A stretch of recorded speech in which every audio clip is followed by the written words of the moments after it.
नमस्कार। बिहार तक में आपका स्वागत है और मैं हूं सुजीत। आखिरकार पूर्व मंत्री कार्तिकेय कुमार की जमानत याचिका खारिज हो गई।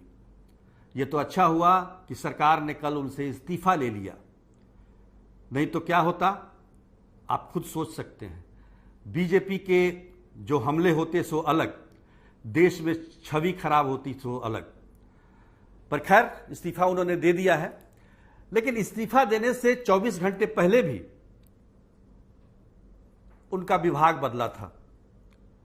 उन्हें कानून मंत्री से गन्ना उद्योग मंत्री बना दिया गया।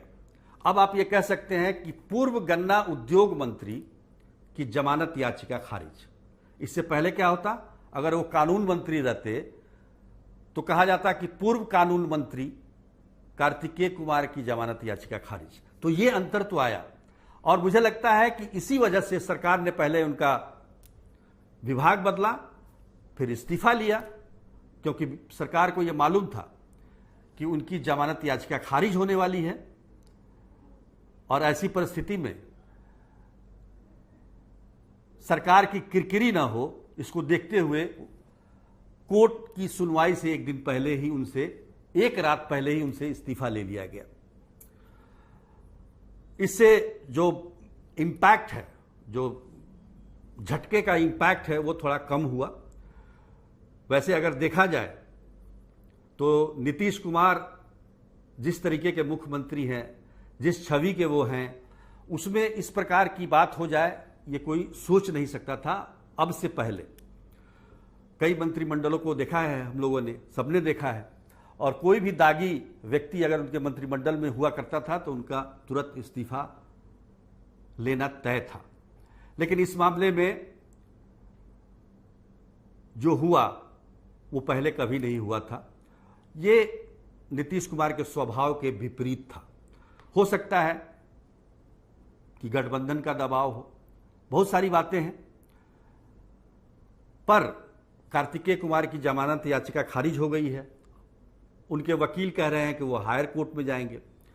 लेकिन जो मामला है, और जिस मामले के बारे में कहा जा रहा है कि 2014 में एक व्यक्ति राजू सिंह के अपहरण के मामले में उन पर ये मुकदमा चल रहा है। हालांकि एफआईआर में उनका नाम नहीं था, यह भी सही है। 8 महीने बाद जो विक्टिम है, जो पीड़ित है, उसके बयान के आधार पर इनका नाम जोड़ा गया। इस आधार पर उनके वकील लगातार और उनके समर्थक ये लगातार कहते रहे कि 1 सितंबर को जब सुनवाई होगी जमानत पर तो इन्हें जमानत मिल जाएगी, आश्वस्त थे। लेकिन कोर्ट ने उन्हें जमानत नहीं दी है। अब समझ लीजिए कि अगर जमानत नहीं मिली है तो अगर इसकी व्याख्या की जाए तो कितना बड़ा हम ये कह सकते हैं कि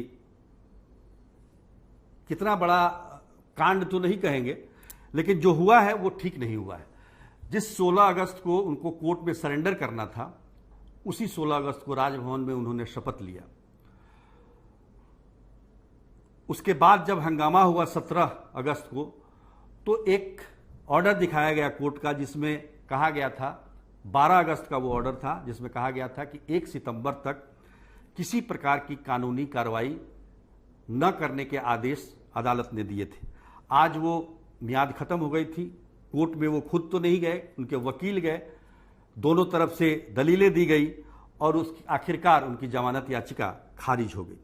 वारंट जो निर्गत हुआ था, आप सोचिए, 14/7/2022 को वारंट 14/7/2022 को उनके खिलाफ निकला था, और जो कोर्ट का आदेश आया कि उन पर कोई कानूनी नो कोरेप्सी का, वो 12 अगस्त का था। यानी कि 1 महीने से भी ज़्यादा वारंट रहने के बावजूद उन पर कोई कार्रवाई नहीं हुई।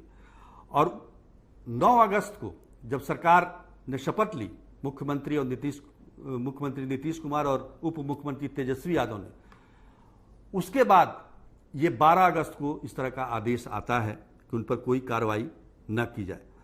अब उन पर जो आरोप लगे हैं वो सुन लीजिए। आईपीसी की धारा 363, 364, 365 और धारा 34 के तहत संगीन आरोप हैं, जो कि अपहरण और हत्या के नियत से अपहरण, जो 364 होता है, 365 किसी व्यक्ति को गुप्त और अनुचित रूप से कैद करना, ये तमाम तरह की धाराएं इसमें लगाई गई हैं। 16/2/2017 को क्रिमिनल मिसलेनियस नंबर 1744, इसमें जमानत याचिका दायर की थी कार्तिकेय कुमार ने, जो कि खारिज हो गई। जमानत याचिका इनकी खारिज हो चुकी है। उसके बाद 7/7/2022 को माननीय उच्च न्यायालय पटना द्वारा अभियुक्त कार्तिक कुमार की क्वेसिंग पिटीशन, उसको भी खारिज कर दिया और कहा आप सक्षम कोर्ट में जाएं जहां यह मुकदमा चल रहा है। तो इतने ज्यादा गंभीर धाराएं सब कुछ होते हुए भी वकील उनके कह रहे थे कि जमानत याचिका खारिज हो जाएगी, लेकिन खारिज नहीं हुई।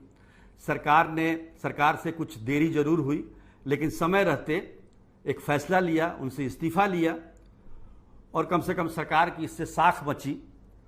कार्तिकेय कुमार अब अगली अदालत, उच्च अदालत में जाएंगे अपने जमानत के लिए, लेकिन फिलहाल कार्तिकेय कुमार, जो उनका आखिरी विभाग था, गन्ना उद्योग विभाग के पूर्व मंत्री कार्तिकेय कुमार की जमानत याचिका खारिज हो गई। अब आप ये नहीं कह सकते हैं कि बिहार के पूर्व कानून मंत्री कार्तिकेय कुमार की जमानत याचिका खारिज हो गई। अंतर सिर्फ इतना है। आज के लिए बस इतना ही। तब तक के लिए नमस्कार।